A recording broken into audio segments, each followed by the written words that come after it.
Hey everybody, it's Kneecap here. In this video, I'm going to be going over and giving my thoughts on some of this drama that's come out this past few days. Really, it's been going on for a while now regarding the Aotc Mount from Mists of Pandaria. So it was data mined by Wowhead. The Reigns of the Corcoran Warwolf had a trading tender cost on them. It was a very weird cost, 7,899. The way they explained it on here is that when they data mine them, a lot of times they have a random, like just a placeholder amount, like 999. And they did go on to say that they'd never seen a number like this before. So it was very odd. And so, like, the number one thing, and they mention it here, is that this might not be on the trading post. The big drama is that it's on the trading post and it was previously locked behind an achievement. But it may not be on the trading post. And I think that's the number one thing to mention when you're talking about this issue. So there's a thing coming out called Pandemonium. This was on like the roadmap and stuff like that. And you're going to be doing time running, presumably something to do with Mists of Pandaria. And this could be the reward for doing that, or one of the rewards for doing that at a high level. It could be a challenge like the Mage Tower, right?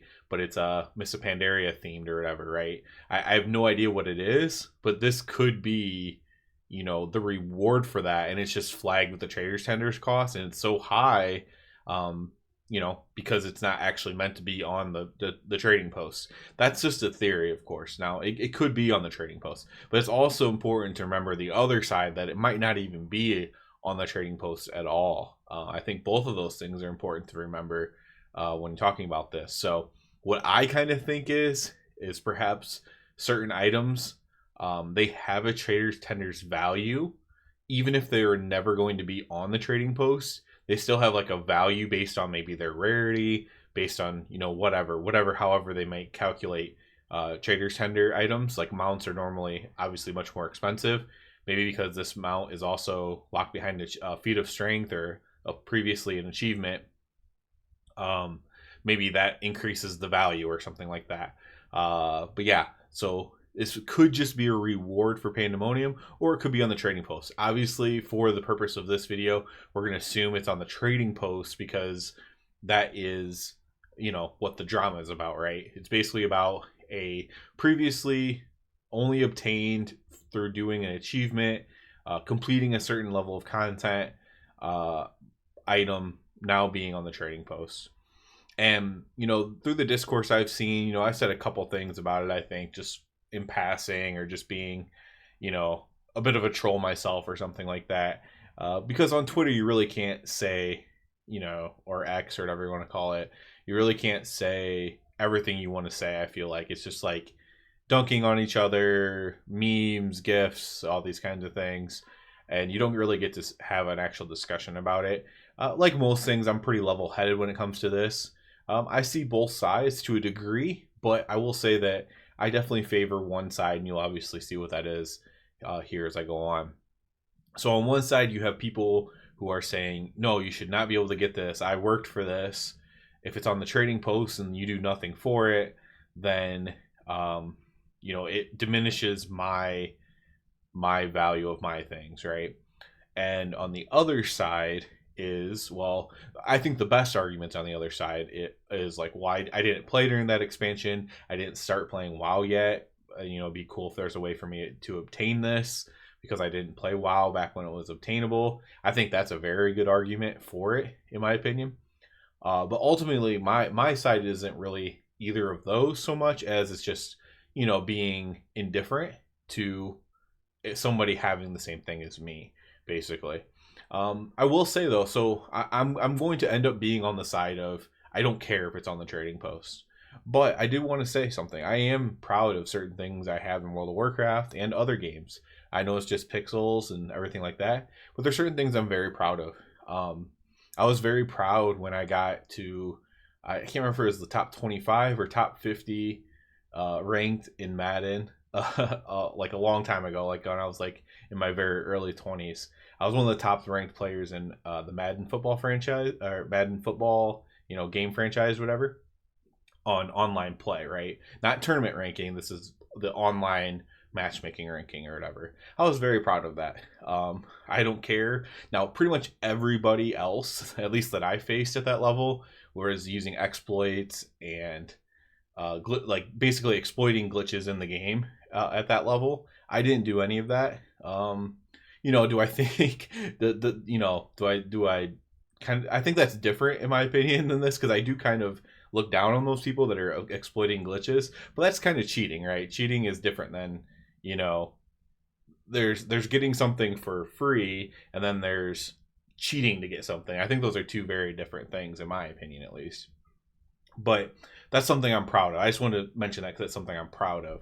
I'm proud of. Let's think of something more kind of silly that I'm proud of. I'm proud of, and one item I keep for some reason on my OG character for World of Warcraft is the Timbermaw trinket that summons a little Timbermaw thing to fight alongside you. It's not powerful. It's not particularly rare. A lot of people farm that Timbermaw rep, but I got to level 60 fairly late in vanilla. I started towards, the last year or so of vanilla, and I got this, a little bit before Burning Crusade came out, essentially. But I was proud of myself for sticking with it. I was proud of myself for grinding it. I was never someone who like grinded something before that. Just sticking with it, getting it in a timely manner. Not just sticking with it, but like sticking with it for the proper amount of time. You know, grinding mobs efficiently. It was something I was proud of myself for. And it's not rare at all. Most people, it might be rare now because the amount of people who played vanilla and are still playing is a lot lower, but it's something I'm really proud of. And then every tier for cutting edge, I'm always proud of myself and my mythic team for getting cutting edge while only rating 6 hours a week. It's very tough. This tier is going to be very tough unless they do some more Tindril and Pharac nerfs. It's going to be very tough still this tier to do that. But I'm always proud when I get it. It's not about the mount for me, at least. I know for some people, that is a big deal. But I'm just proud to get it done and have that accomplishment under my belt. So I'm not telling you. I just want to point these things out because I'm not saying you shouldn't be proud of what you did. If you got a gladiator mount, you should be proud of that. If you got cutting edge, you should be proud of that, just like I am. Whatever it is, you should be. If you're proud of it, you should be proud of it, in my opinion.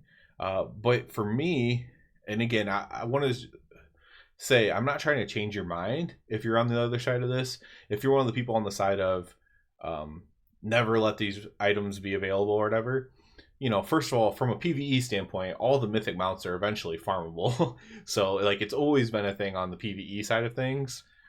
It's just achievement things and like PvP, like gladiator mounts and gear and stuff like that. That's previously been basically forever locked. For the most part, right? But like PvE mounts have always been like you can go back and farm them. Not the achievement ones like this one, but other ones you could always go back and farm.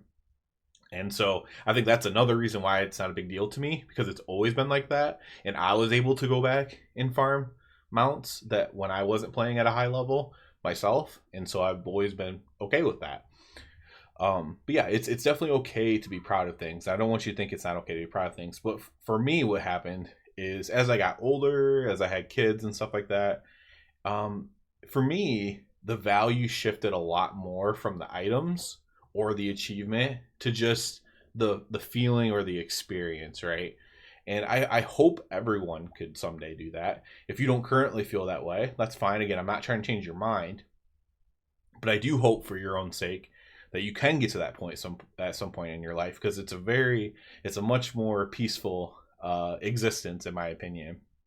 And what I mean by that is, like, no one's going to take away certain memories you have from you. Like, no matter what, it doesn't matter if someone else then has the same end goal, because your journey was very unique to you, right? And so, like, here's an example in real life. I'm from Ohio, and I'm a Cavs fan. That's a basketball team. And for the title that the Cavs won, like, obviously the most cool baller thing to do would be to be at the game, right? So it happened to be in Oakland and at Golden State's arena. So that's very far away from me and very expensive and not something that I would ever be able to do. But yeah, obviously, if you went there and were a Cavs fan and we're in California and experienced that, that's a great memory for you to have. For me, me and some of my family members, we went to the Cavs stadium and watched it in their stadium, like on the big screen with 20,000 other fans or whatever. And that was an incredible memory for me. Now, ultimately, it's a memory of the same thing. It was the Cavs winning the championship, but there's two different paths to get there. And then there's people that are watching at home that have a great memory.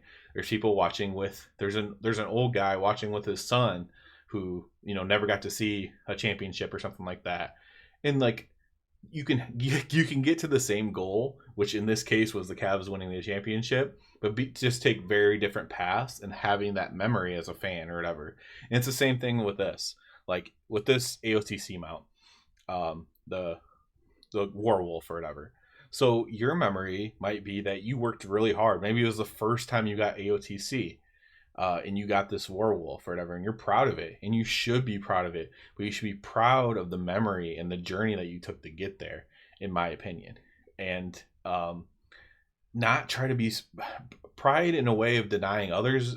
Pride is like, I think those are kind of like the two different sides of pride, right? Pride is evil, but pride can also be fine as long as you're not hoarding it over somebody. And so like when you take pride to that level, I think that's where it gets a little bit negative, for lack of a better word. And I just don't think maybe that should be the way you look at it, in terms of, well, you can't have this, I have it, I went on my journey and I worked hard for this and I got it, so you can't have it.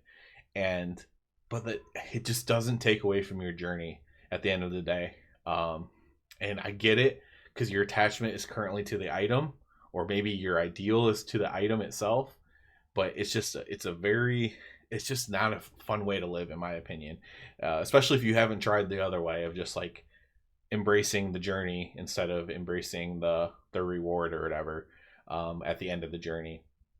I think that can be a continuous uphill battle for your entire life if you stay on that track, in my opinion. So I just wanted to give a little bit of nuance to this discussion.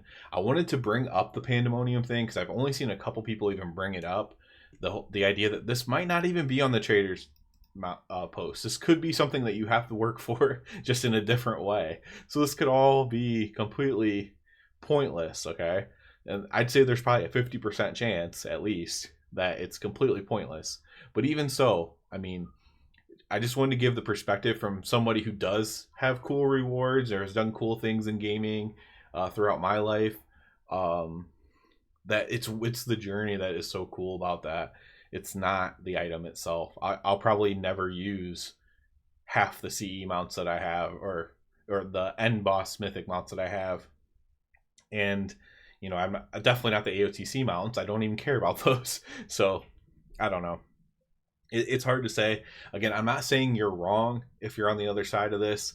I'm just saying, if you try to understand the way I'm describing it, I hope you're able to understand that, and that might make you a little bit less angry, even if you keep your same perspective that you currently have. So a little bit more of a nuanced philosophical video here, but I did want to weigh on it because there's a lot of people going at each other.